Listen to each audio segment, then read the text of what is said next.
আমরা বলেছি যত কম রাখা যায়, নির্ধারিত ভাড়ার চেয়ে কম টাকায় অনেক সময় তারা যাত্রী নিতে অভ্যস্ত অতীতে। কারণ যাত্রী যখন চাপ কম থাকে, যাত্রীকে আকৃষ্ট করার জন্য নির্ধারিত ভাড়ার থেকে 100 টাকা কমে তারা এইটা সার্ভিসটা দেন। এখন তারা যেটা করছেন, অনেকে ওই জায়গায় আছেন যে কমটা নিতেন সেই কমের মধ্যেই আছেন। ধরেন নির্ধারিত ভাড়া 700 টাকা, তারা 600 টাকায় প্যাসেঞ্জার নিতেন, এখন 600 টাকায় নিচ্ছেন। অনেকে 700 টাকা নির্ধারণ ভাড়া হয়তো 700 নিচ্ছেন, কেউ আবার 20 টাকা কম নিয়ে 680 নিচ্ছে। অর্থাৎ নির্ধারিত ভাড়া ক্রস করেছে এরকমের কোনো নজির আমি গত 7 দিনে পাইনি কোথাও।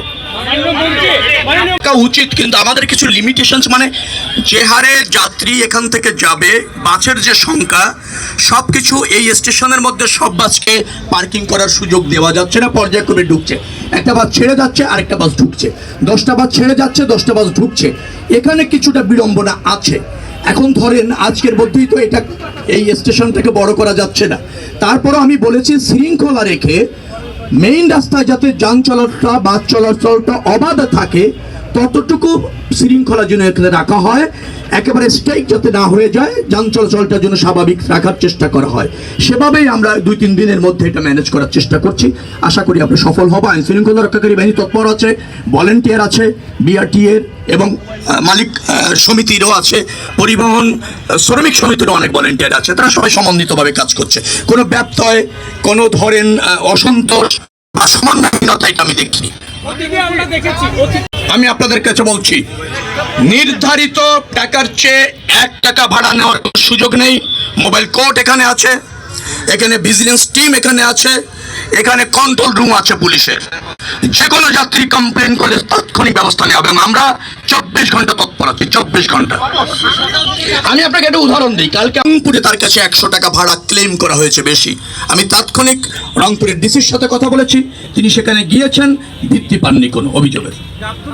সকাল থেকে অনেকেই কমপ্লেন করেছে, আমরা ছিলাম সেখানে, যে আজকে সকাল থেকে মূলত 100 টাকা ভাড়া বেশি নেওয়া হচ্ছে আজকে সকালে। আপনি কি নিশ্চিত এটা নির্ধারিত বাড়াচ্ছে নাকি আগে নেওয়া বাড়াচ্ছে? আমি একটু ক্লিয়ার করি আপনাকে। নির্ধারিত ভাড়া যেটি, তার চেয়ে কম ভাড়ায় আমাদের পরিবহনগুলি যাত্রী নিত এবং নিচ্ছে। আগে হয়তো ধরেন নির্ধারিত ভাড়া ছিল 700 টাকা, অনেক সময় প্যাসেঞ্জার না পেলে 500 টাকাও তারা নিয়েছে। এখন 600 টাকা যখন নিচ্ছে, সে মনে করছে আগে 100 টাকা বেশি নিচ্ছে। আমি নিশ্চিত এটা নির্ধারিত ভাড়ার চেয়ে বেশি না, আগে নেওয়া ভাড়ার চেয়ে হয়তো 100 টাকা বেশি। গণপরিবহনে পর্যাপ্ত তেল সরবরাহ করা হবে। তেলের দাম বাড়ছে না, তা আমি আগেও আপনাদেরকে জ্ঞাত করেছি, আজকেও বলছি তেলের দাম বাড়ছে না এবং পর্যাপ্ত তেল গণপরিবহনে নিশ্চিত করা হবে। পাচ্ছে, পর্যাপ্ত হারে তেল পাচ্ছে।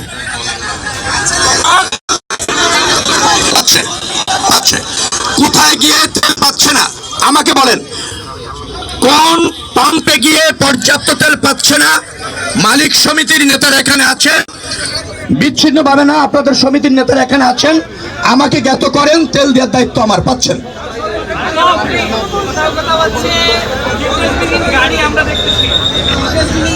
ফিটনেসবিহীন গাড়ি চলা আমরা সম্পূর্ণভাবে নিষিদ্ধ এবং নিরুৎসাহিত করছি, কন্ট্রোল করছি। আমাদের মনিটরিং টিম দেখছে। আবার গ্যারেজে গিয়ে আমরা সতর্ক করে আসছি যে তড়িঘড়ি করে কোনো রকমের চলার উপযুক্ত করে কোনো গাড়ি হাইওয়েতে জনগণকে পরিবহনের জন্য দেওয়া হবে না। অতএব হাইওয়ে পুলিশ এখানে তৎপর আছে, এখানে ধরেন মনিটরিং টিম আছে, সবাই কাজ করছে। যদি আপনারা দেখেন আমাদের নির্দিষ্টভাবে গাড়ির নাম্বার দিয়ে বলেন, আমরা তাৎক্ষণিকভাবে ওই মালিক এবং গাড়ির বিরুদ্ধে অ্যাকশন নেব। রয়েছে, আমরা অ্যাক্টিভ আছি, আমাদের সর্বশক্তি প্রয়োগ করেছি। আমাদের যে সমস্ত কাজ করার প্রয়োজন, এটা নিয়ন্ত্রণ করবার জন্য, ব্যবস্থাপনাটা নিশ্চিত করবার জন্য আমাদের সব টিম সজাগ আছে, সক্রিয় আছে, তারা যে কোনো মূল্যে এটা করবে। তবে একটা কথা মনে রাখা দরকার, 2 দিনে অথবা 2.5 দিনে 1.5 কোটি লোক ঢাকা শহর ছাড়বে। আপনার রাস্তা, আপনার যে পরিবহন সক্ষমতা, এটার উপর একটা বড় চ্যালেঞ্জ এবং চাপ, সেটা মাথায় রেখে আমাদের সবকিছু করতে হচ্ছে। মনে রাখা দরকার, পৃথিবীর কোনো শহর নাই 2 দিনে 1.5 কোটি লোক ডিপার্চার করে। খুব কম শহরই আছে যেখানে 1.5 কোটি লোক বসবাস করে। তো এইরকম একটা উৎসব আমরা গ্রামে গিয়ে উদযাপন করতে জাতি হিসেবে অভ্যস্ত। সেখানে বাড়তি চাপ থাকে, কিন্তু তার মধ্যে মনে রাখবেন আনন্দও থাকে বাড়ি যাওয়ার।